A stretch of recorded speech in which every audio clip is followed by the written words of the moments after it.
we did it. Di ba? And yun, ngayon pa lang sabi ni Buddy kanina, pag naging successful, syempre, for me, ngayon pa lang successful na si Joy. Pero ibang na magiging niya, nurse.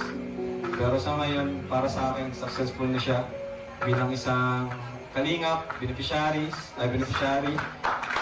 Panapangan po natin. Marami na siyang pinagdaanan sa mundo ng kalingap. Pero sa kabilang daanan niya, pinakita niya sa atin kung gaano siya ka-loyal sa kalingap, kung gaano siya katatag, and kung gaano siya matulungin. Di ba? Kasi sa hindi niyo po alam, yun sabi ni Justin, tinutulungan niya ang kanyang pinsan.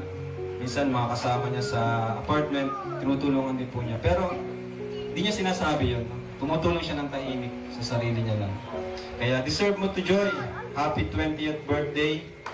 And masasabi ko, di ko na pwedeng sabihin na huwag kang magbago kasi di ka naman nagbabago eh. Di ba? 2 years, 3 years na tayo, ganyan ka pa rin.